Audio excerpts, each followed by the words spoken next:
Welcome everyone to this month's CUNY Urban Food Policy Institute Food Policy Forum. My name is Craig Willingham. I'm the Deputy Director of the CUNY Urban Food Policy Institute. We're a research and action center based at the CUNY Graduate School of Public Health and Health Policy. And our work focuses on a wide range of food policy related topic areas, everything from jobs in the food sector to food insecurity, to the connections between upstate agricultural producers and downstate consumers, and everything in between. And in today's forum, we're lucky to be able to have a discussion about the recently released 10-year food plan for New York City, Food Forward NYC. And part of the impetus for this plan really reflects a desire by the de Blasio administration to set a bold agenda for the sorts of actions that many of us have wanted to see government take around climate change, food, et cetera. And this plan really marks a landmark step in that direction, to committing the city to creating a more equitable, resilient, and sustainable food system. Today, we're going to be joined by fellow food policy leaders from other cities to reflect on the next steps in the plan's implementation, and key lessons from similar policies being implemented elsewhere. The goal of today is to identify meaningful strategies that can help deepen and strengthen food governance throughout the plan, its implementation, and help the city make progress in advancing the plan's vision for a more racially and economically equitable, sustainable, and healthy food system for all New Yorkers.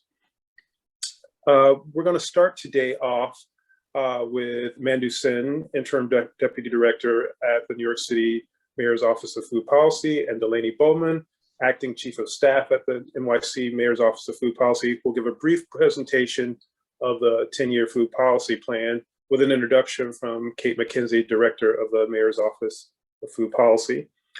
Then we'll move on to a panel discussion with Holly Freistadt, Baltimore City Food Policy Director, Food Policy and Planning Division, and Department of Planning, City of Baltimore.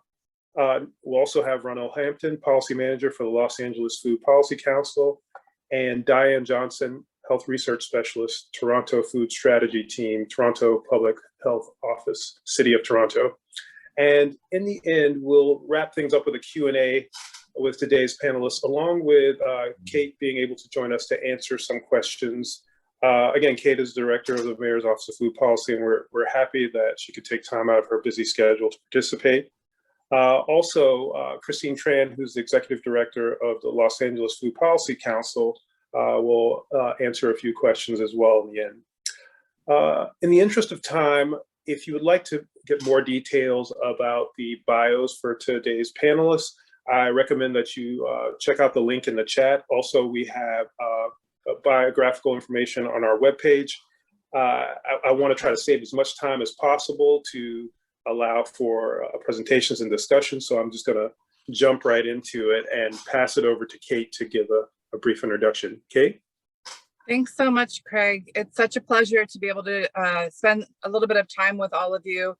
Deep appreciation also to my colleagues from Baltimore, and also especially to those from Toronto and Los Angeles who are on a little bit of a different time schedule. So I really appreciate that. I'm really pleased to be able to have my colleagues be able to present Food Forward NYC to you, and for this really important conversation that's focused on implementation. And I think that's really where our heads are. And looking forward to learning from colleagues across the world. Also, just a nod to some implementation and action. I'm up in the Bronx right now, getting ready for the 7 years in waiting groundbreaking for the Grow NYC Regional Food Hub. So I know that that is just the start of so many further advancements in food infrastructure work.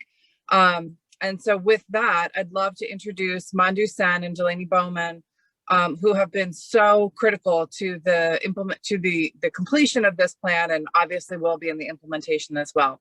Thanks so much. All right. Thank you, Kate, for that warm introduction. As you all know, New York City's food system is complex, both influenced by and influencing the built and natural environment, as well as people's lives in countless ways. In Food Forward NYC, we are addressing all phases of the food supply chain, from production to processing, distribution, retail, consumption, and post-consumption. But any discussion of the food system really needs to start with the extraordinary levels of food insecurity that New Yorkers face. Even before the pandemic, food insecurity was incredibly high. Nearly 1.1 New Yorkers were food insecure.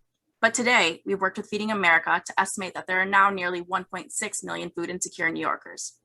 We know that food insecure New Yorkers come from all over. They're school-age kids, college kids, seniors, working adults. They really could be any one of us. For very good reasons, we as policymakers have spent a lot of time focused on traditional solutions such as food pantries and soup kitchens and SNAP. However, we know that food insecure New Yorkers get their food in so many other ways. One Columbia study from 2018 found that of New Yorkers facing severe food hardship, only 1 in 4 use food pantries and only 1 in 2 are enrolled in SNAP. While this is just one study, we are emphasizing it because when we think about food insecure New Yorkers, we really should think about helping them get the food where they are, in their local bodegas, grocery stores, on their way to work, thinking about prepared food as well as groceries. We also place a huge emphasis on food businesses and food workers. Food businesses in New York City are largely owned by people of color and employ people of color. Food is a traditional pathway for immigrants to build wealth here in the United States. We have hundreds of thousands of food workers here in the city. It's hard to provide a precise estimate because there are many undocumented workers as well as delivery workers that are categorized as independent contractors, but it's safe to say there are over 400,000. We also have many food businesses. 1 in 6 businesses here in the city are food businesses, and they are overwhelmingly small businesses. Over 70% have fewer than 10 employees. And just to provide a little bit of context, the first and highly criticized small business assistance plan provided by the previous presidential administration in DC defined small businesses as any business with fewer than 500 workers. So as such, many of our small businesses here in the city, very few of them actually didn't benefit from this assistance. And yet, we learned that these workers and these businesses truly are essential. Our food workers deserve good wages, fair working conditions, career pathways. Food Forward assumes that supporting food workers and businesses is the pathway not only to a stronger food system, but also a more economically and racially equitable New York City. Our food system also has many environmental impacts. There are carbon emissions from food production, the use of pesticides and runoff, but there are also a lot of impacts closer to home. Our food spends a lot of time sitting in refrigerated units, whether located in trucks standing in traffic or sitting in distribution centers. The pollution from these units and other elements of the food supply chain are disproportionately concentrated in communities such as Hunts Point, where Kate is today. These same communities also suffer a disproportionate burden of respiratory illness. And as if this human cost were not enough, the inefficiencies of our food system impose additional costs on our food businesses and the city overall. It also contributes to congestion and noise. The plan, therefore, for a first time in a city document, ties together these threads and offers a policy framework for a food system that looks at our local, regional, and in some ways, our national food infrastructure through a lens of sustainability and resiliency. So when we were developing this plan, we really tried to be mindful that the implicit charge of a 10-year food policy plan really was to reset food policy in New York City and provide a systems-wide approach. We needed to move away from a program by program, agency by agency approach. Despite developing this plan during the middle of a pandemic and running several large emergency food programs, we really tried to take engagement on this plan very seriously. We engaged with over 300 individuals from across the food sector, including food workers, business owners, experts in infrastructure, sustainability, nutrition, people from all over the city representing many different communities. We also had many conversations with people who have experience thinking about economic democracy projects, such as co-ops and land trusts. We also built on existing expertise in the Mayor's Office of Food Policy and across a variety of city agencies that touch food. We also utilize community engagement lessons and policy lessons learned from the city's Take Care New York, insight gained from the COVID-19 Task Force on Racial and Equity Inclusion, as well as the city's One NYC. So I think one question that we heard a lot of while developing this plan was, given that our food system is highly fragmented, largely privately owned, and depends on food coming from outside the city, the state, and often the country, how can we really have an impact? Well, we know that the city has many levers for changing the food system. We can shape how federal benefit programs such as SNAP and WIC are administered. We can use our status as one of the largest food purchasers in the country to really reshape food markets. The city's regulatory policies and investments in infrastructure can be leveraged to support the food sector. We can support women and minority-owned businesses. We can leverage the power of convenings and partnerships, and we can push for changes in both federal and state policy. Through leveraging all of these tools under a single strategic framework in partnership with many players in the food system, including many of you on this webinar today, we really think that we can transform the food system. I now want to pass it over to my colleague Mandu, who will give us a high-level overview of how food policy works in the city and walk through the plan itself. So Mandu.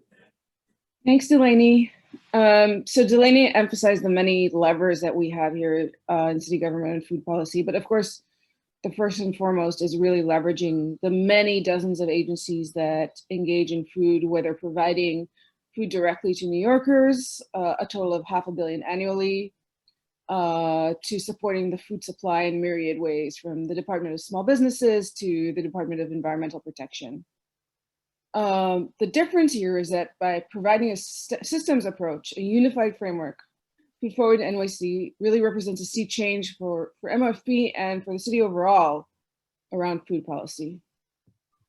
The plan itself is organized around 5 goals, overarching goals, and accompanying strategies and actions, and I'll be walking you through those 5 goals. Before we really get into the details, this is a long-term range policy plan. So the types of actions that I'm going to highlight really vary greatly. Some are the actions we already launched or about to launch. Others require studies or planning efforts to determine an implementation study. I think Kate mentioned that it's been 7 years to stand up the Grow NYC Food Hub. So some of the things we want to do are pretty ambitious and therefore complicated. Additional actions are partnerships that we're interested in exploring or really depend on the results of what we see, what happens in the federal and state level, although we're very optimistic and seems like a really good time to be launching this. So moving to the content itself, our first goal is straightforward and echoes some of the themes that Delaney lifted up earlier. All New Yorkers, whoever they are, wherever they are, have multiple ways to access healthy, affordable, and culturally appropriate food. Again, we want to move away from that traditional focus on emergency food. It has an extraordinarily important role, but also put equivalent focus on all the many other ways in which New Yorkers can access food wherever they choose, in a way that's convenient, a way that's healthy. If they're out and about, if they need prepared food, if they're at school, if they're going to work, just like everyone else. So when I go forward through the plans, I'm going to give you some highlights on this goal and the other 4 goals. There's 71 actions in the plan. When today we won't be reviewing them all. We really, really welcome you delving into the plan, into the document itself,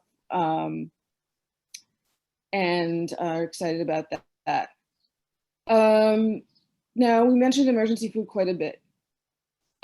This is core to goal 1. We are reiterating our sustained focus on transforming the emergency food system. The work we're doing now is really revolutionizing the food system, bringing more equity and efficiency, as well as improving offerings. This is, I think, a theme across the plan. We're also looking to launch a new food program that starts addressing specific unmet needs revealed by the pandemic. People who cannot leave home, who are not eligible for SNAP for whatever reason, still need food assistance. A major barrier that came up through the crisis was just the extent to which our infrastructure simply was not up to scratch always to serve our food needs, especially in underserved communities. There's a connection between access to food and the infrastructure in place. We're going to dig into it more in goal 3, but under this goal, we are looking for new ways to create space, and specifically cold storage in underserved communities, to reduce costs and operational risks of bringing high quality food to these communities. We're also interested in studying the viability of food hubs that expand public schools' access to cold storage, processing space, and preparation capacity. Moving on to goal 2, this goal is about acknowledging that the New York's food economy drives economic opportunity and provides good jobs, and strengthening that.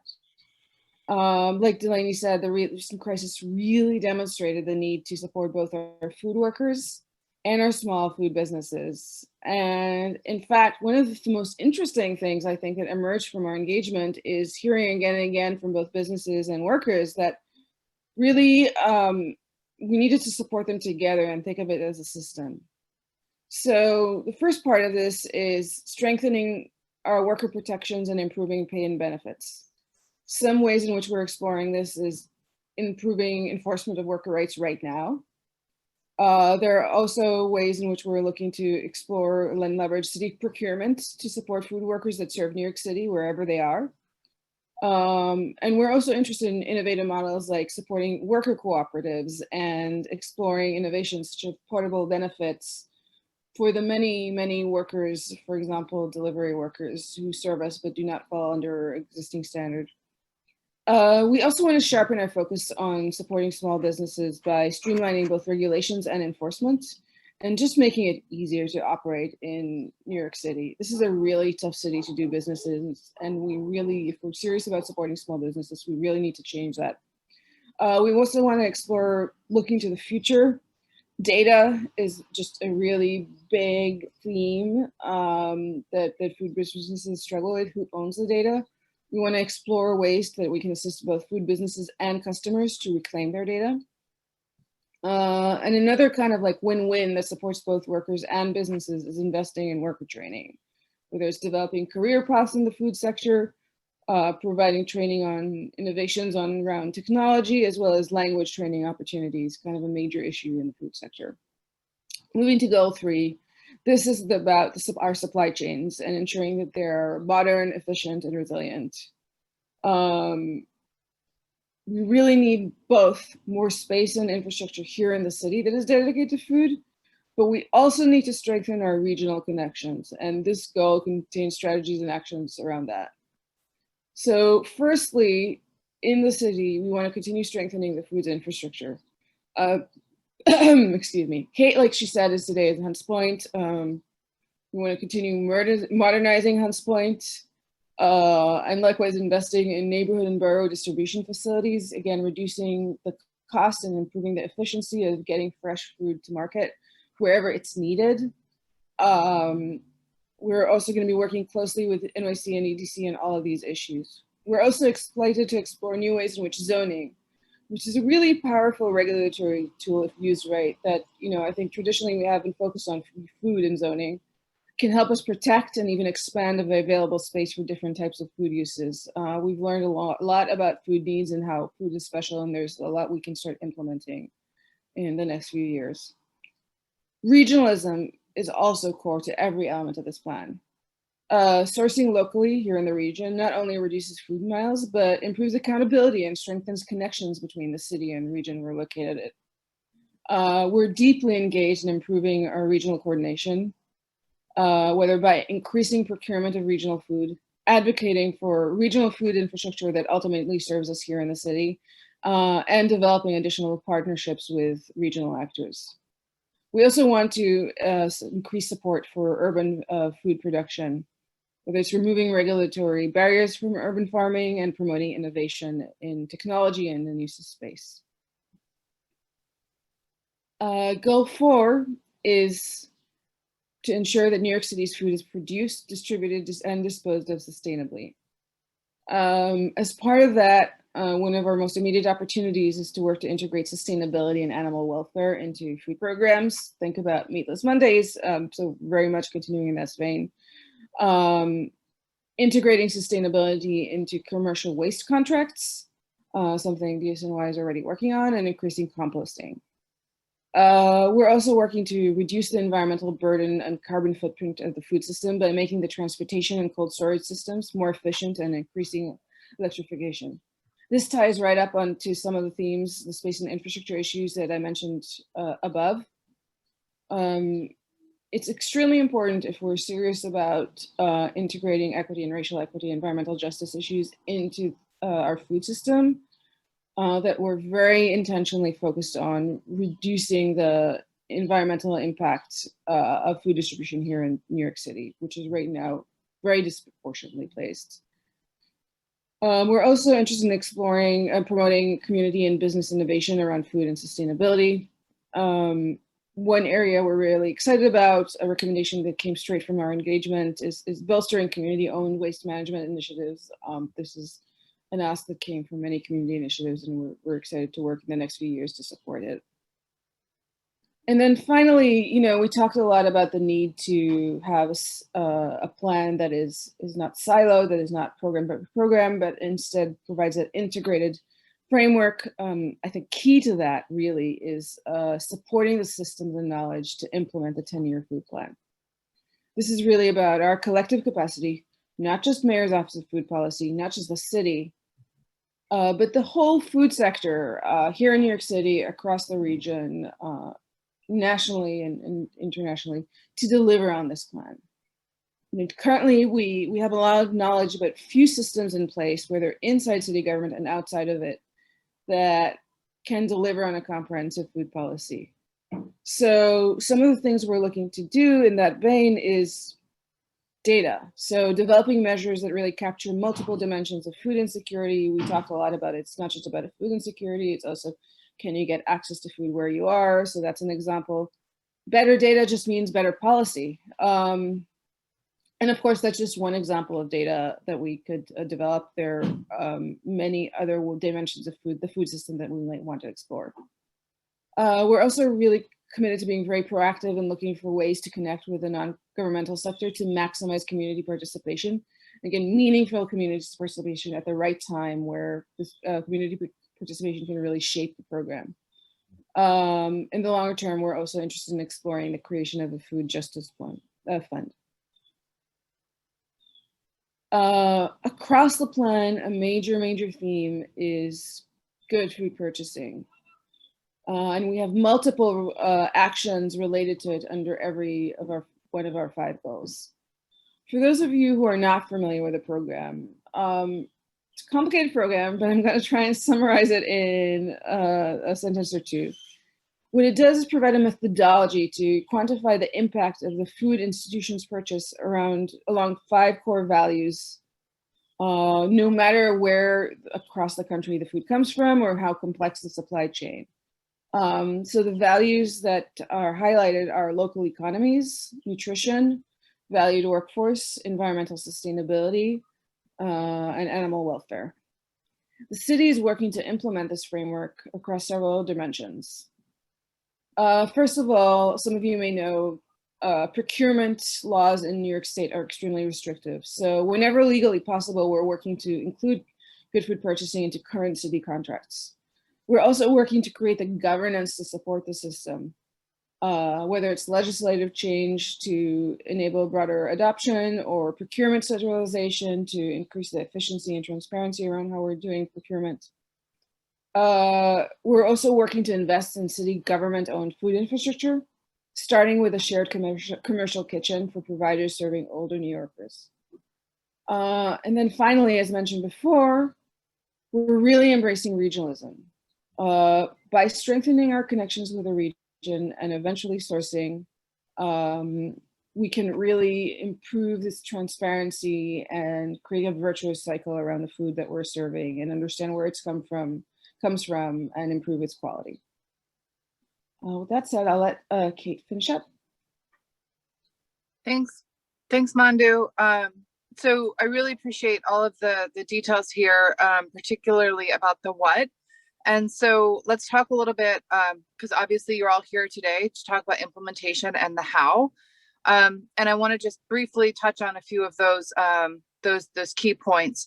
So specifically, we're going to work with city agencies, all of those that you saw on that first slide that was introduced, to identify the near-term implementation priorities within this administration. There's so much energy across agencies, and it's our responsibility as MOFP to really keep that drumbeat loud around food. We also are going to partner certainly within government at all levels, city, state, and local and federal, around funding opportunities, as well as with our private philanthropic communities. And we've already begun many of those conversations, and I'm feeling good about that. We obviously are going to continue to expand the capacities of this office, also to improve our data collection. Again, that was really made clear throughout our engagements, the ability that we can have to feed, both receive and feed information and data about all of the elements of the food system. We're clearly going to continue to partner with advocates and key stakeholders to identify our community engagement opportunities around food, and frankly, for the plan's implementation, to really push for the implementation of our plan for the next 10 years. And finally, in 2 years and every subsequent 2 years, we'll be releasing a progress report on the plan itself. And so we mentioned a few things that are happening literally right now. And I just want to underscore those one more time. The new food program that Manju articulated, at some point in the near term, will have a better name than the new food program, but for now it's the new food program, will be coming in the weeks to come. The efforts to transform the emergency food network are real. We're partnering with some usual suspects as well as some unusual suspects to really make sure that emergency food represents where we are now in 2021 and not what was happening maybe in 1984. Get the Good Stuff, many of you are aware of that program operated by the health department. It recently received expanded funding through the Gus Schumacher Nutrition Incentive Program, federal dollars. That's exciting for the city. And certainly, as Manju just ended with, the good food purchasing work. And again, we'll be sharing more of that data and operationalizing many of these goals of putting information out to the public, again, in the weeks to come. So thanks so much. And I really look forward to hearing from my colleagues at this point.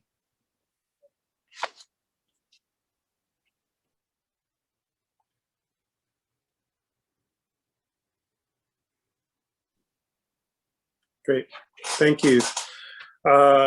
Very interesting stuff, and for many of us interested and invested in New York City food policy, seeing this plan come to fruition has been something that's been really interesting to see, and we're excited for the coming 10 years to witness its implementation and see how it ends up impacting New York City's food system. I want to move into our panel discussion to get some feedback and perspectives from our panelists from other parts of the country. Again, during this section of the forum, we're going to be having a discussion with Holly from Baltimore, who's part of the Baltimore City Food Policy Office. We're going to be speaking with Ronell from Los Angeles Food Policy Council, and Diana, who is from the Toronto Food Strategy Team. And to begin, I want to start with you, Holly. I'm wondering, what has been your experience around the implementation of municipal food policies and plans, and what, in your view, is key to facilitating effective implementation? Great, thanks. Hi, everyone. So I'm the food policy director for Baltimore City, but I'm also the chief of the food policy and planning division in the Department of Planning. And so I've been the food policy director for 11 years. And the most important part has been food governance, having a structure and system to be able to do this work. So I have a team of 3. I would say we're small and mighty. We have a food resilience planner, a food access planner, and a food systems planner. and we oversee the Baltimore Food Policy Initiative. It has 3 pillars: our interagency collaboration, which has around 19 agencies, our Food Policy Action Coalition, which has around 60 organizations and members, and our Resident Equity Advisor, is really looking at resident-driven policies and recommendations for the city. All our work is embedded around equity. So we are a city committed to building an equitable and resilient urban food system, and that was revised into our updated sustainability plan in 2019. So that has been our guiding principle.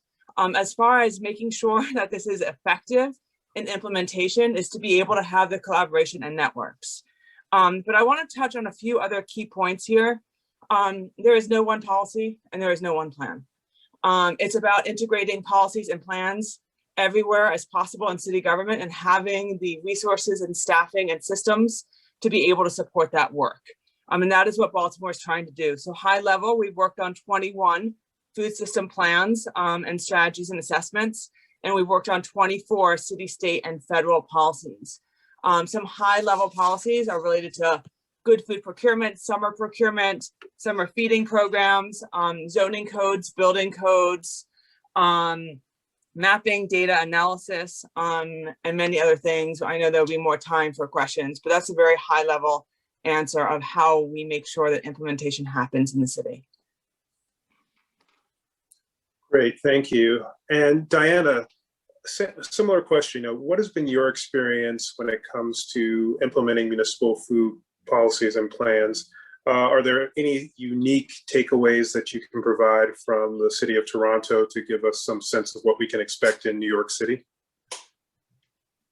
So, hi everyone, thanks for the invitation to join.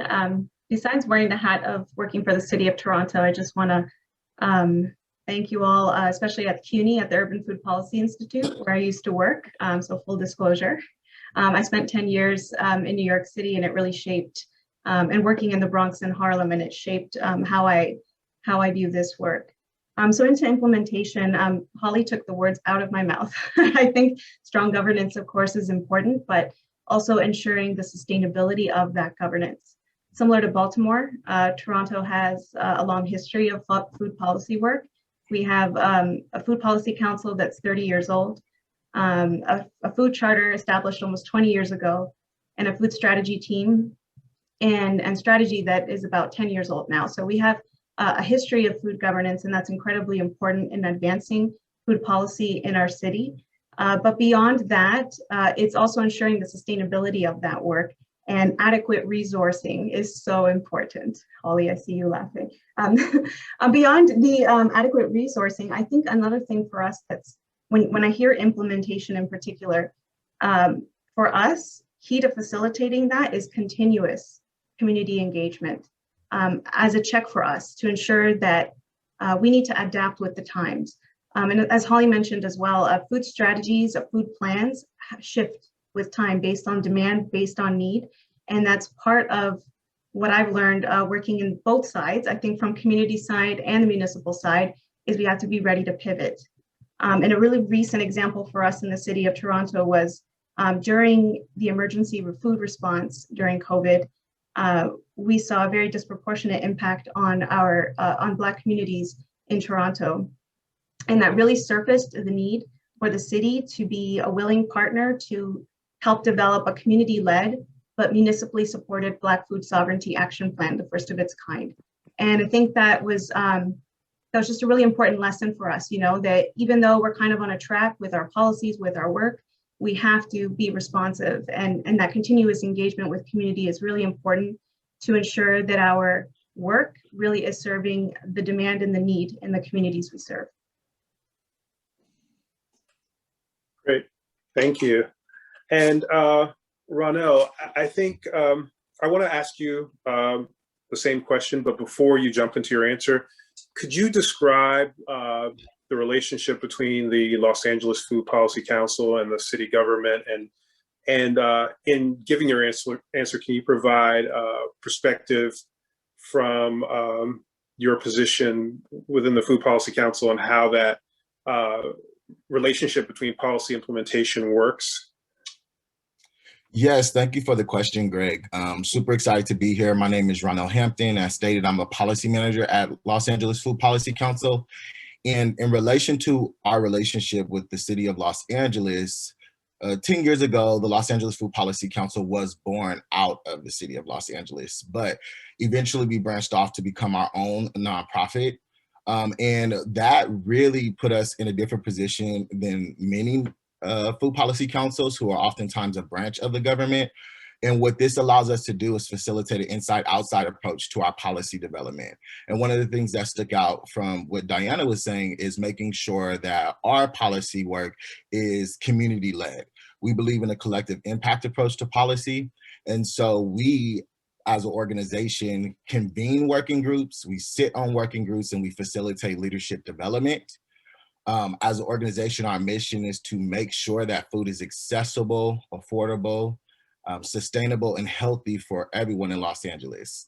And the way that that is facilitated through implementation, we serve a role as the backbone organization. And one of the most essential roles in regards to implementation is stakeholder engagement. You have to have multiple stakeholder engagement. We have a large landscape.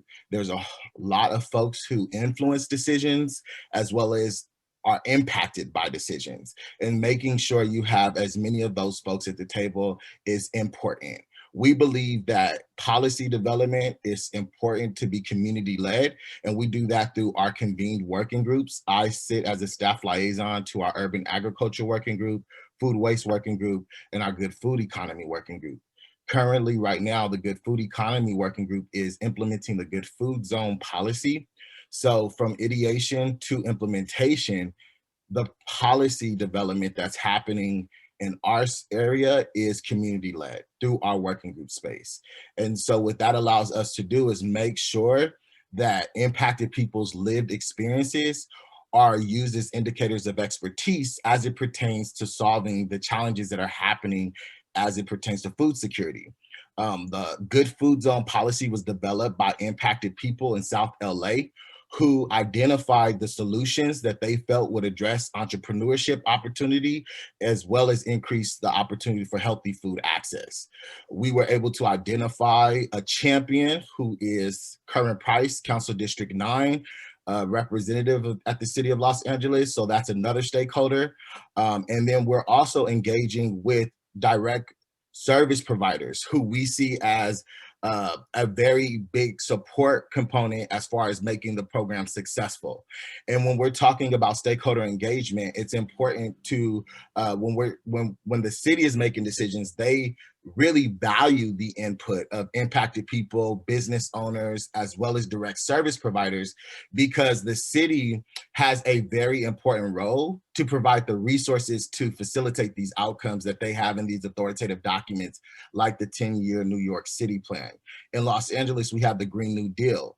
And so through that effort, we're holding the city accountable by making sure that they're leveraging impacted people's lived experiences, again, as indicators of expertise, and ensuring that implementation is facilitated properly. A lot of times we pass the policy and we celebrate and we get excited, but we have to ensure that the policy is implemented and the actual target demographic is the actual benefactor, the person who's benefiting from the implementation of the policy. So again, during the policy development process and during implementation, impacted people need to be centered as leaders and collaborators.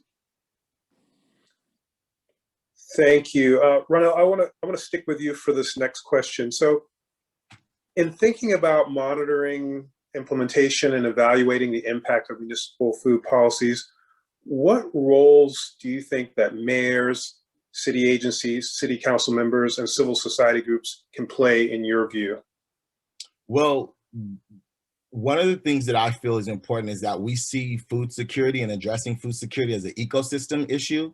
It is important to call out the historic disenfranchisement of Black, Indigenous people of color through government supported practices like redlining. Zoning was mentioned earlier. Mandu, thank you so much for calling that out. That's a very consequential government facilitated outcome that determines where buildings are allowed to be built, what types of buildings are allowed to be built next to residential, where business locations are located. So when we're looking at our lived experiences and the outcomes of food insecurity, those outcomes were planned, they were very intentional, and the results are consequential to impacted people like Black, Indigenous people of color. We're talking about heart disease, stroke, and all of the other consequences that are reflective of race-based policy practices and implementation that have resulted into these outcomes. Historically, impacted people have also been criminalized for these outcomes as well. So as we are looking at the historic outcomes of race-based policy and the outcomes of poverty that they create, we have to be as critical and as intentional with creating infrastructures and systems that address those outcomes of historic race-based policies. So when we're talking about the NYC plan, I think it's really important to center equity, racial equity, and ensure that, again, those lived experiences of Black, Indigenous people of color, and calling that out explicitly, because we can get lost behind the fluff of things and really not call out the critical realities of people's lived experiences. And that can be an erasure. It can be like a sense of gaslighting where these lived experiences are kind of swept under the rug. And so the way to ensure that that isn't happening is making sure that people's lived experiences are the indicators and that they are leaders and collaborators in these outcomes as well as it pertains to urban design and policy around food security. Got it. And Holly, I'm curious, same question. When thinking about monitoring, implementation, and evaluating the impact, what role do you see mayors, the agencies, city council members, and civil society groups playing as a sort of collective in order to be involved with monitoring the implementation of plans and policies around food? Great, thank you for the question. So I'm gonna break this down, and I'm gonna first start with city council. And one of the key things we've done in Baltimore City is food environment mapping. So we started this in collaboration with Johns Hopkins Center for Livable Future, with what was once called the Food Desert and then Healthy Food Priority Area, but it really is the backbone to food environment mapping. You know, whatever the data layer is for food insecurity, but then we overlay that with urban agriculture and the food retail environment, and also all the nutrition assistance. And we, over time, developed out these food environment briefs for every single council member and then state legislature. And we meet with every single person and go over their food environment brief. And that will include, you know, urban ag, food access, and so forth. By doing that, we created awareness and their ability to drive and change policy, but also to monitor and engage with their constituents in looking at the impact and evaluation. So I think that our food environment mapping has been very effective working with council. And then we saw during COVID-19, we changed that food environment mapping and adapted it to the pandemic, and we mapped it with SNAP participation. And then the COVID nutrition assistance we were providing in the city, by the city, and with our partners. And then we briefed every elected on that. So one is our mapping has helped to drive policy, but also to drive monitoring and evaluation. So that's one piece related to council and legislature. As far as mayor goes, the mayor, Mayor Scott, is the newly appointed co-chair for the United States Conference of Mayors Food Policy Task Force. And so myself and Kate and many other food policy advisors in cities work together with our mayors. And so that has been a way for us to pull and learn from each other. And that impacts our evaluation and monitoring and best practices. And then the third part I wanted to talk about, so that's mayor. The third part I want to talk about is residents and coalitions. So our work started with our Food Policy Action Coalition, which has been great representation of organizations, but it didn't have strong representation of residents. And if it did, they were always outpowered by the organizations. And so everyone's welcome to Food Pack, but our resident equity advisors has really been how we've been getting engagement in a meaningful way. We're releasing our new recommendations with our resident equity advisors for the Housing Authority of Baltimore City. And that is really looking at how to improve health in public housing sites. And every advisor is paid for their time and compensated for their time and have expertise that we use to be able to drive our policies. And that will include how to improve urban farming around public housing sites, food access, access to food retail, and so forth. So those are 3 examples of how we're using coalition and community engagement, working with council, and also working with the mayor. And one last comment, I want to thank New York City for a phenomenal plan. And one key component of that is that in the mayor's transition report that he just released in 2021, he has put in there to codify the work of food policy and planning and to have a long-term plan, which is the exact model of New York City. So thank you for that prototyping model. Great. Thank you for that, Holly. And Diana, what's monitoring and evaluation look like in Toronto? A couple of years ago, we took on a baselining activity using one of these global models that Holly mentioned, the Milan Urban Food Policy Pact monitoring framework. And it helped us look at different areas in the city that we could be baselining this data. So things like food governance, sustainable diets and nutrition, social economic equity, food production, and things along the value chain till waste. Going through that baselining activity really was a learning experience for us in Toronto because so many different people have different piles of data. And it really required a lot of engagement across our city agencies and divisions, but also with our external partners. Universities are really important partners in doing this kind of monitoring. Even civil society groups. For us, the Toronto Urban Growers, they have a lot of data, information, and mapping around community gardens in the city, both on parklands and not on parklands. So all of these different places to get data actually it was an important exercise for us to see that it's not just sitting in one place, not even just in the city, but it really took an extensive effort on our part to really search where all that food information is sitting across the city. Beyond using the Milan framework, I think what Ronel was saying about centering is just, I can't get away from that. I think it is so incredibly important, even in doing something like evaluation, that we are centering on voices of those who are experiencing this food inequities the most.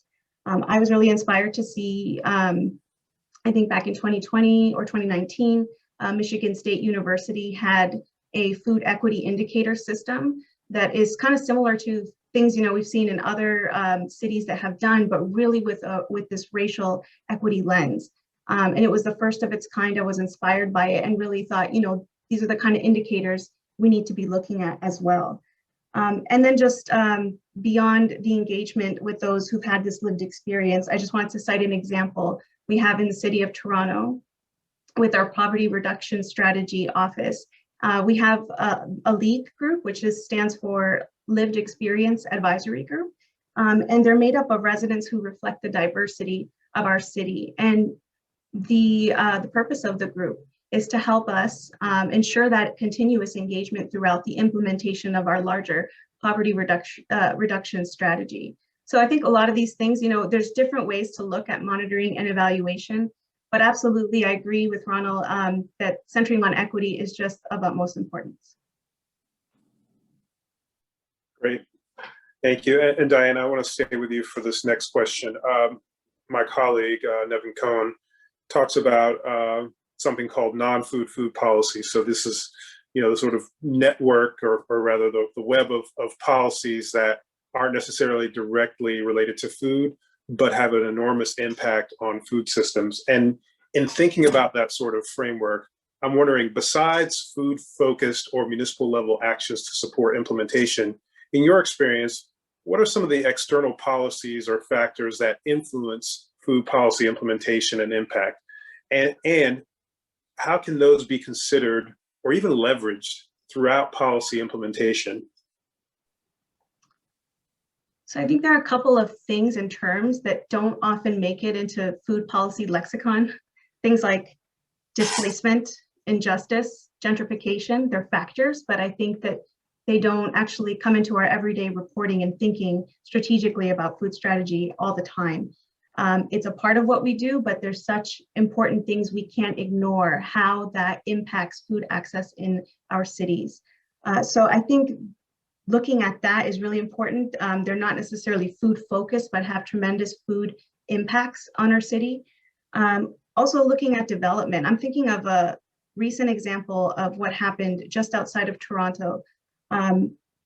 We have wetlands, very important wetlands in Ontario that need to be preserved, but so much development happens under the radar. It's not quote unquote food focused or in even our municipal boundary, but they have such tremendous impacts on the resilience of our food system.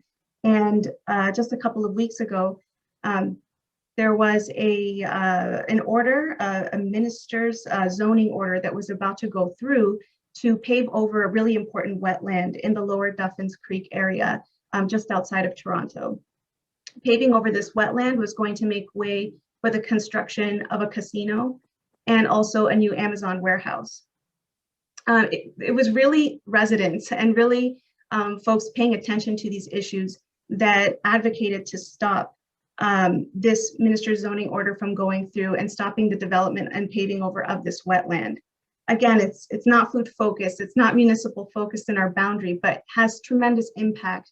And I think, yeah, the protection of the city region is really important. And it just tends to, personally for me, I think it falls off my radar, but it really is something we have to stay on top of and ensure for the resilience of our food system.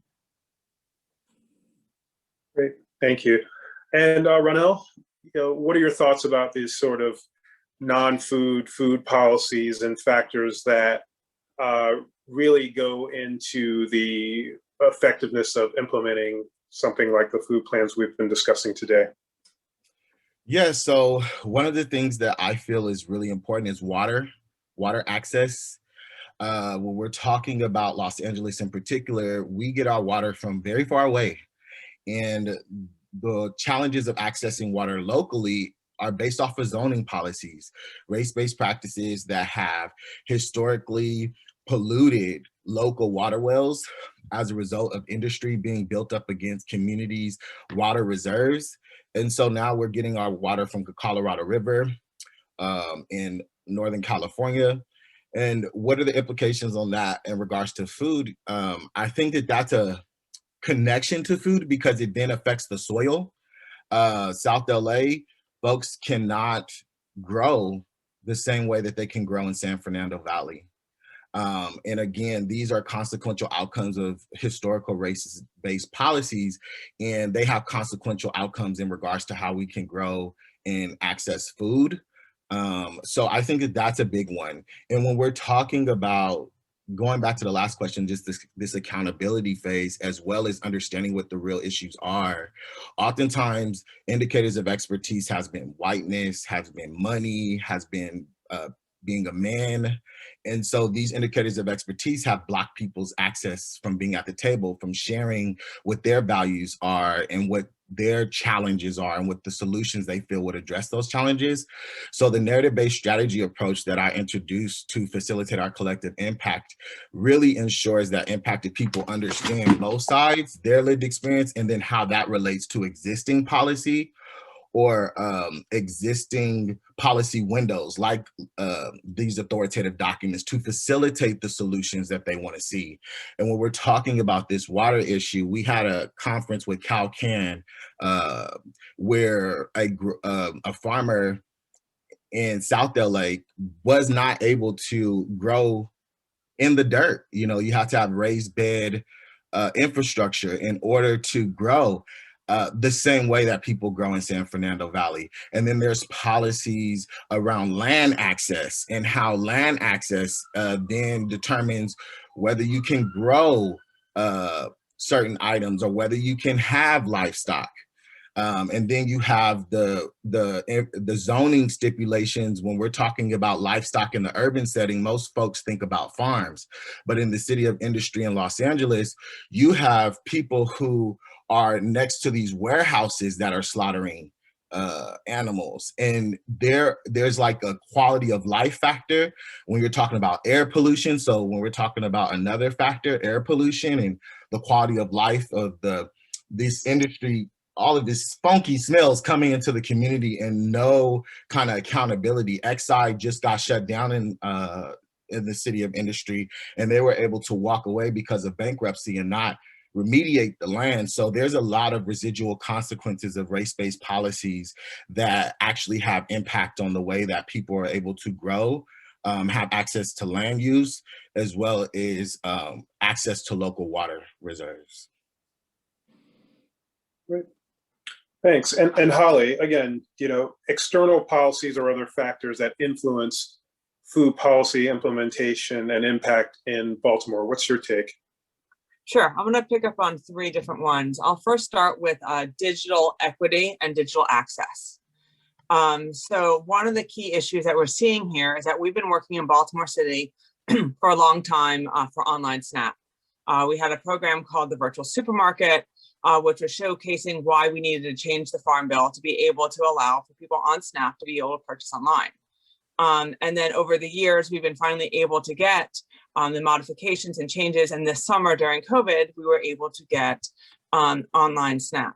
But because of digital equity in Baltimore City and the lack of access to the internet and the ability to access the web and platforms, online SNAP cannot be effective. And so digital equity is one key piece. The mayor just hired a digital equity officer to point at this issue, but that's an impact on food, but it's not a specific food policy, number one. Number two, let's go back to the zoning codes.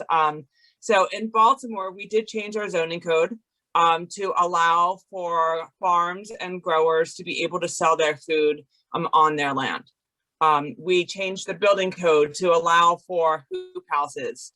We changed animal regs so that we can be able to have more animals in the city based off the size of land. With that said, we also have an ag plan and we have a land leasing initiative, and we even have a tax credit for private landowners for urban agriculture. With that being said, one of the key priorities moving forward is land tenure. And to make sure that the growers in Baltimore City can have long-term land tenure, whether it's rent to buy, lease to buy outright at a very low price or no price at all, to 50-year leases, so there's long-term. And that is really one of the key pieces of looking at land access, land tenure, and how does agriculture prioritize compared to development, right? And so that's one of another issues is related to land and development. And I think the last one I wanted to touch on was on transportation. So one of the key things that we know is that people do not shop at the closest grocery store. On average, they shop 2 to 3 stores, and that over 30% of Baltimore City residents don't have cars. But transportation, we have a very, talking about sort of redlining, we also have the issue of sort of transportation disparity in Baltimore, and very limited access to public transportation, making it extraordinarily hard for people to get the food they want, when they want it, and how they want it. And so when we saw the bus lines and changes with COVID-19 and people not having access to get to the stores, we had to be able to compensate for that. So I think transportation policies are really important as a food strategy. Thanks. Great. Thank you. I want to take some time now to transition into our Q&A period. Thank you very much to our 3 panelists, very insightful, and I found it really illuminating to get a perspective from the different locales about implementation, monitoring, etc. And looking forward to this Q&A section. I think that we'll get a lot of interesting questions. But to begin, I want to invite Christine Tran, the ED from the LA Food Policy Council, to give a response to a couple of questions. Christine, are you on? I'm here. Hi, nice to meet you. Nice to meet you. Thanks for having me. No problem. So you've heard the discussion so far, and I'm wondering, is there anything you've learned from using the food policy and planning process to advance healthier and more sustainable institutional food procurement in LA that you can share that will be useful when thinking about the food plan in New York City? Yeah, there's just so much. The LA Food Policy Council is inspired by those who are on this panel. And I think just learning from each other is one of the best lessons, because we don't want to reinvent the wheel. It's there's a lot of work that it takes to get things off the ground. And if we can learn from each other, that will help us facilitate next steps and really understand how to uplift each other's as communities. And one of the things I've thought a lot about, especially during this pandemic year, has been, what does ownership look like of our system? And we tend to compartmentalize, and so many things that have been said during this panel is reflective of that. And so when we talk about centering lived experiences, why do we have to think that way when we know that lived experiences should be public policy, right? So this concept of who policy belongs to is something that I think a lot of us have to address when working in food policy spaces. And that separation really divorces that relational aspect of what the food system really is. And so when we think about centering conversations, centering folks, who's setting the table? Whose table are we at? And I think those are the types of questions that communities often ask, because it's an us versus them rhetoric that ends up happening. And so when we talk about topics like intersectionality, what does intersectionality look like in practice? And I think one of the dangers of food policy sometimes is that it can be quite performative, right? We talk about equity in theory, but in practice, it just looks different because inclusion isn't always there. Our agricultural policies are not the same as labor policies. Why is that? And so I think everything that has been mentioned speaks to the broken systems that we have.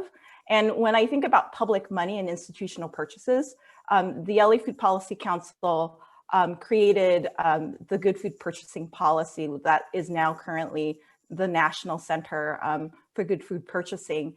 And all of that was community-led.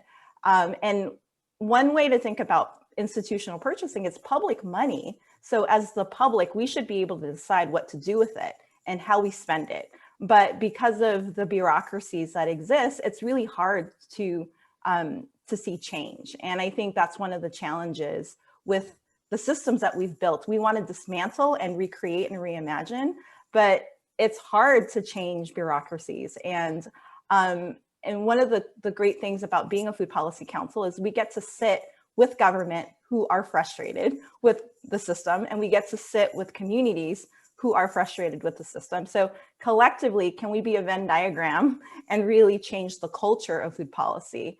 And that's one of the beauties of being a food policy council, is that we can actually get to bring people together at the folding table, I call it. We need to really rethink and reconceptualize what inclusion actually means when we talk about food policy and things like institutional purchases. Thank you. We have a load of questions. So in the interest of time, I'm going to jump right into those. This first question is for the entire panel, is from Theo Harris. And it asks, what role will program evaluation have in evaluating the logic model for this program? And will NYC use evidence-based evaluation to assess impacts and outcomes? So it's focusing on NYC, but I think this is relevant to all three of the cities, particularly because many of the pieces of the plans and strategies are grounded in programs. So again, what role does program evaluation play in reflecting any sort of progress made in implementing strategies and plans? And is there anyone who wants to take that on first? Yeah, I will definitely like to say data is a very key component when it talks about evaluation, but it's important for us to have the lived experience as an indicator of what the data is saying. One of the things that we've developed is the food systems dashboard, and it's a way for us to make data accessible to people that can use it. And that's the difference between usable data versus shelf data. A lot of times we put data on the shelf and it just sits there and we pull it like pieces of the Bible, right? To make our point and move on, right? But like really understanding the way that we can leverage data to understand what the issue is and make sure that it's accessible not only to government and making decisions, but for impacted people to understand how their lived experience is being facilitated. So with the systems dashboard, it allows people to use it for data and research. It allows people to use it for developing of frameworks of programs. And when we're talking about program evaluation, it's also important to connect with the end user to get an understanding of what their experience has been with the implementation of the program. It's also important to understand who your target demographic is so that you can evaluate if they're the individual or people group that are actually benefiting from the policy. And I believe the narrative-based strategy approach is the best way to do that, because it's that circular conversation where you're using the narrative to understand what the challenges and solutions are, but you're also using the narrative to understand the impact of the outcome, to understand if it's actually achieving the intended outcome for the end user. But I'll leave it at that. Great, thank you, Ronell.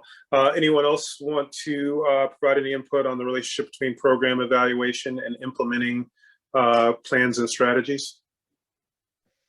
Hi, I'm reminded actually of a paper I think Craig, that came out of CUNY that you and your colleagues did several years ago about this topic, and specifically how evidence is going to look different in many different communities, right? And so the keys to success of what made something work in New York City and a part of, a neighborhood of Brooklyn might be different than how something is effective and quote successful in an area in, let's say, Harlem.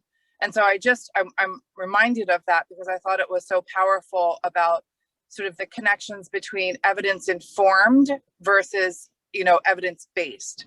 And so that's certainly, I think we're just not quite ready to talk about program evaluation yet, but I'll certainly be mindful of that paper when we get there. Great. Thank you, Kate. No, go ahead. I wanted to add that the LA Food Policy Council has been highly inspired by Baltimore. We actually are piloting our own food environment briefs. And I think having data that is usable, that's informative, but also how do we measure success? And I think one of the great things about the food environment briefs that Baltimore has created is that during this pandemic, it's like, where are all of our resources? Who needs what? And this is just fundamental baseline information that a lot of our cities don't have. And being a former New Yorker myself, one of the challenges of New York Cities is the boroughs. And in school food procurement, when I have conversations with researchers, I end up having real talk about how each borough technically has their own food service company. And that's something that a researcher won't know because they're just aggregating data at the city level, at the level in which they're used to as researchers. And I think that's the challenge of making data accessible, because we can't necessarily know what's behind the numbers if we don't know the people behind those numbers. And in LA, we have over 220 languages, yet only a handful of services are available. We have a large indigenous population where language isn't written. And so I often talk about interpretation telephone lines, where you have an indigenous population speaking to a Spanish and indigenous interpreter, Spanish to then English. And then you actually have 4 people sitting side by side or on phone calls like a phone tree. And that's how interpretation happens. And those are the realities that aren't really captured in threshold languages when we talk about access to services. So there's a lot that our communities don't have. And a lot of that is because communities are not present in the data that gets researched. And when we talk about equity and centering lived experiences, we need folks with lived experiences doing the research as well as the policy making. So all of that is something that is challenging because there's not enough support. And how do we identify workforce development and other strategies to really ensure that all of these things are equitable all along the way? And so that's definitely a huge challenge, I believe, with data, is having the right people actually doing the research, as well as whoever is that data, who's the unit of analysis, right? Who are we measuring? Are the people we measuring, are they part of the data collection process? And that's why methods like community-based participatory action research is so important in research methodologies, but a lot of folks don't tend to go that way because it's more expensive and very hard to do because it's highly relational. And in a system that lacks relationships, you're not going to actually have those research practices being done and done well. Thank you. And this next question comes from my colleague Jan, and I think this is increasingly important as we think about what the post-COVID food system, urban food systems in particular, landscape is going to look like. Jan says she'd love to hear more detail about the intention to update and transform the emergency food system. And again, I think this question is asked in the context of the ramping up that we've seen during the pandemic and is likely to continue in the aftermath. What are your thoughts about the way in which updating and transforming the emergency food system fits into these plans and strategies? Sure. I really appreciate that question, Jan, also for hearing it from you.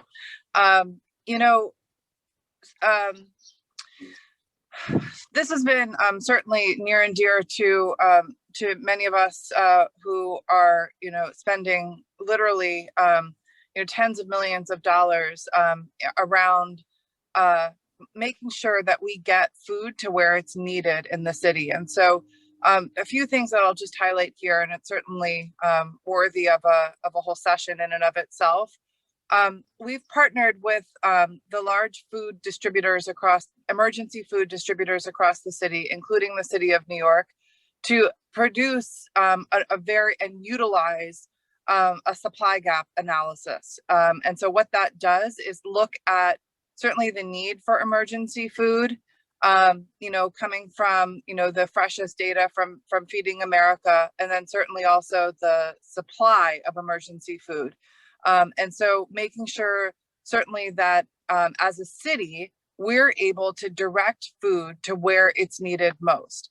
Now, that's not necessarily like the big, capital I innovation, but just being clear on where food is needed and having commitments to get it there is the first step. Now, also, many of you might, certainly recognize that the distribution of food, soup kitchens and food pantries in this city is vast, and it in and of itself is inequitable. So it's perhaps not a surprise that in some areas of highest need in the city, there aren't food pantries.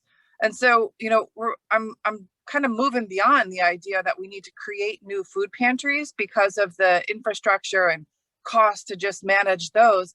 Let's create some partnerships or mobile distributions so that we can finally once and for all get rid of a line, give people a sense of choice over what food they want, where they want it, when they want it, the cultural appropriateness of that food, and also thinking about, where are there truly physical barriers that are preventing people from getting food, the access barriers.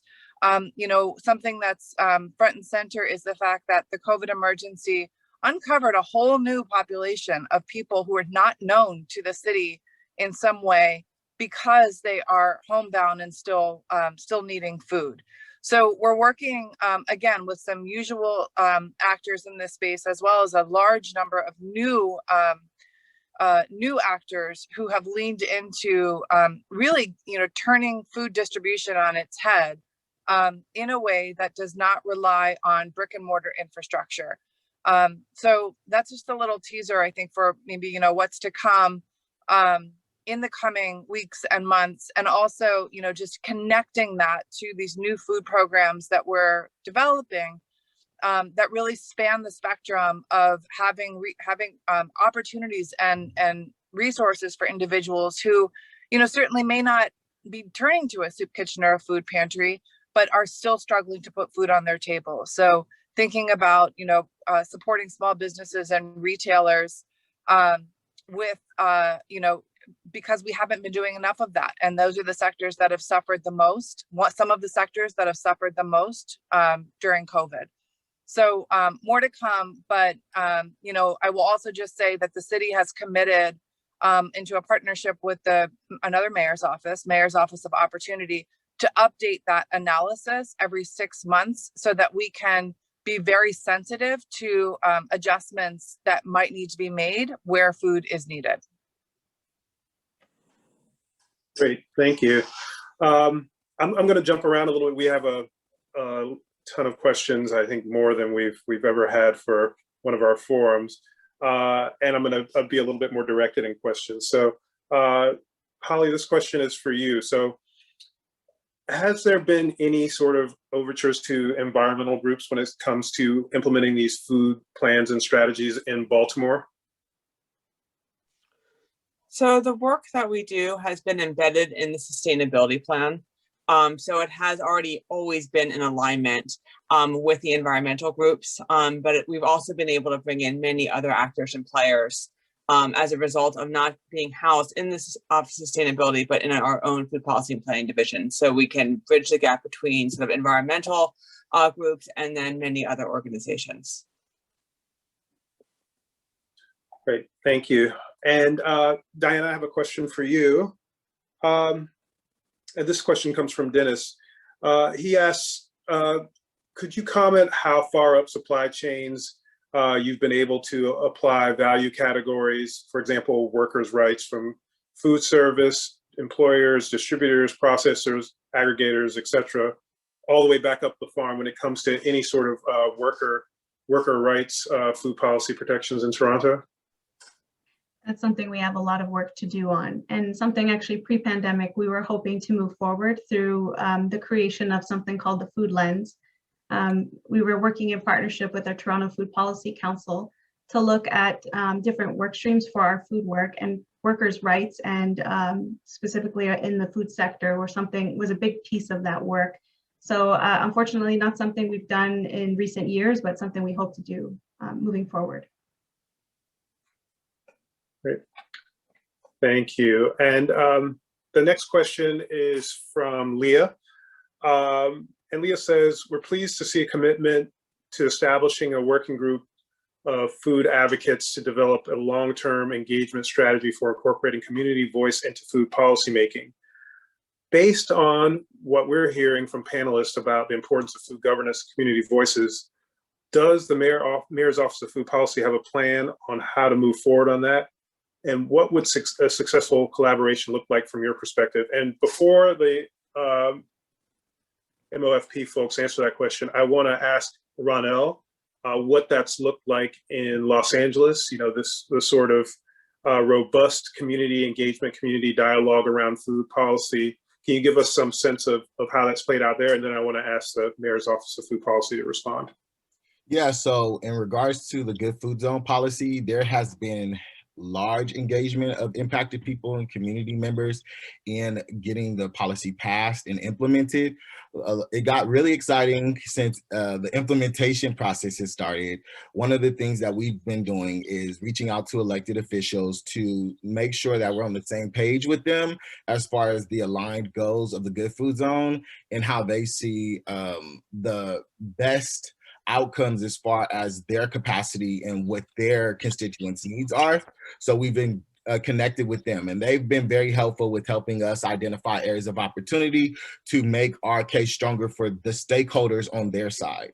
We've also worked with business service providers, speaking with the folks that will be providing direct services to the businesses that would potentially participate in the Good Food Zone. We've worked with the Economic Workforce Development Department. The other thing that I feel like it's important to mention is our engagement on multimedia platforms.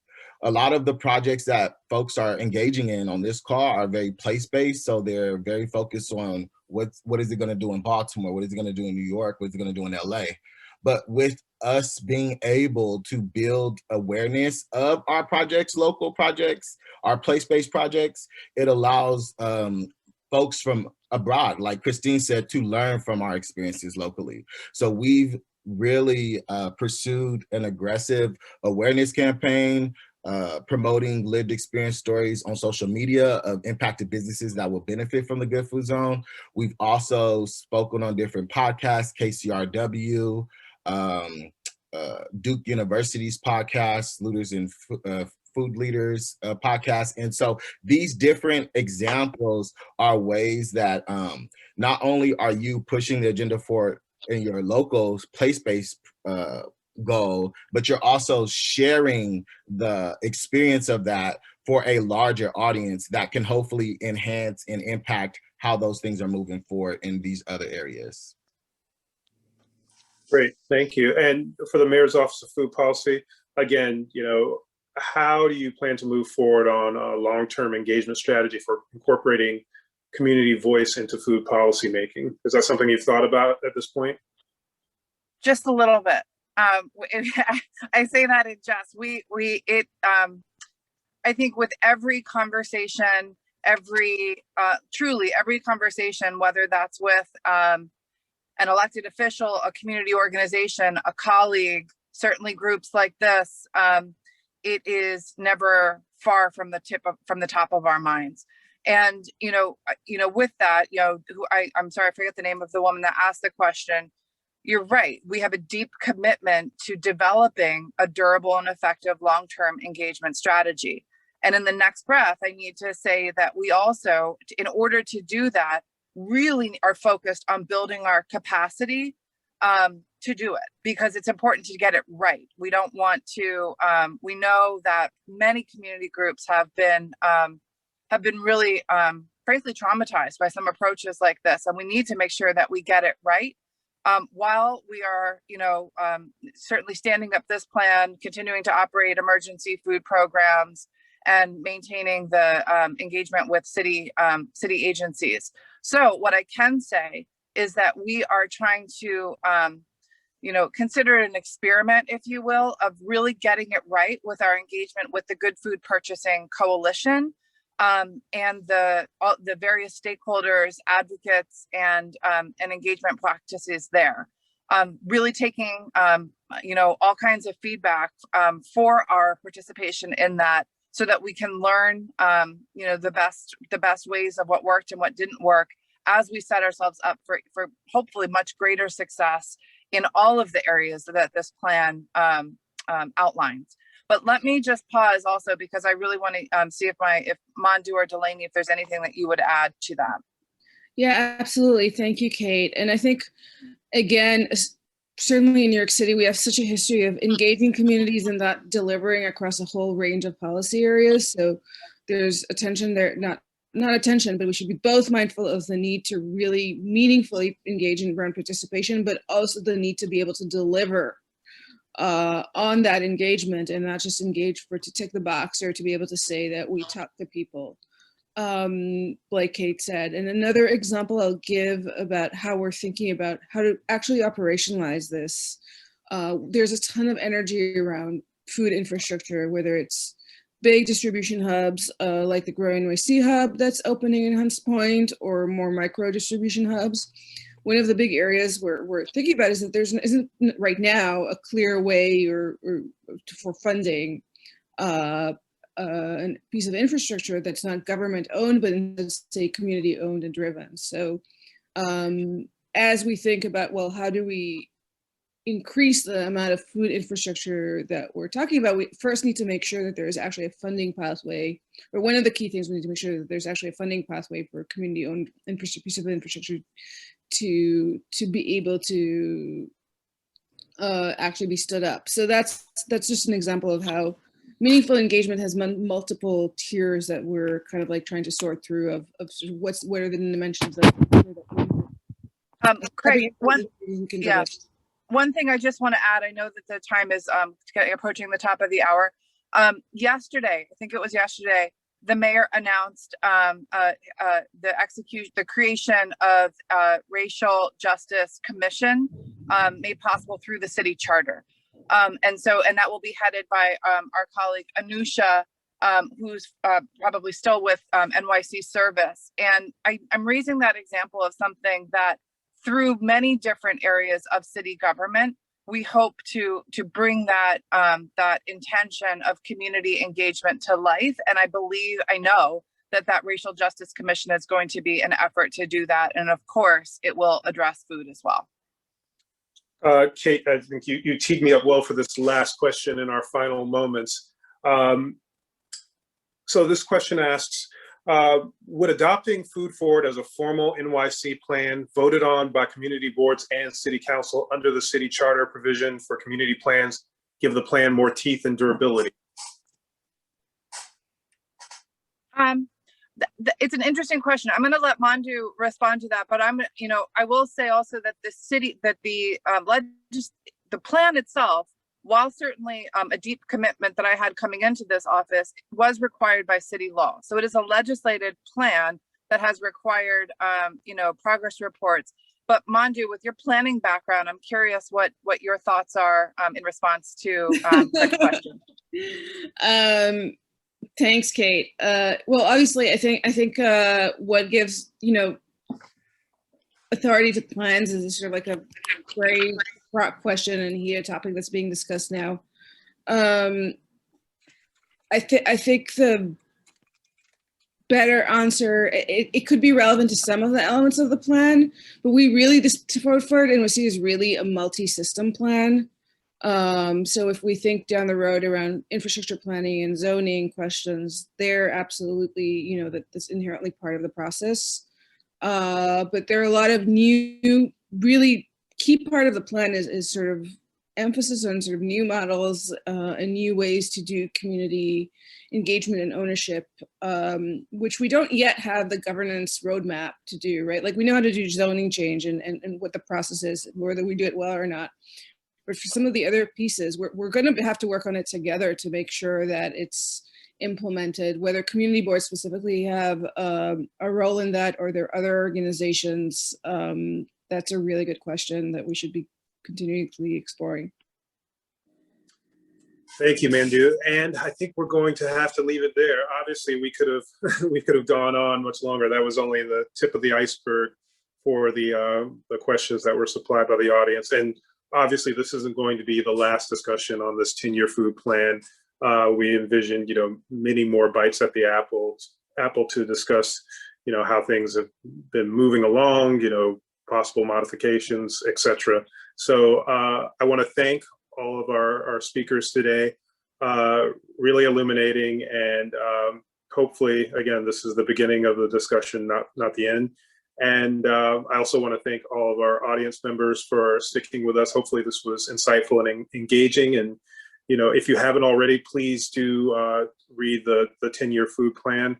It's a historical document, and I think, again, a really good indication as to the commitment of this current administration and hopefully to administrations moving forward around food system issues. So I'm going to leave it there. Thank you, everyone, and have a good rest of your day.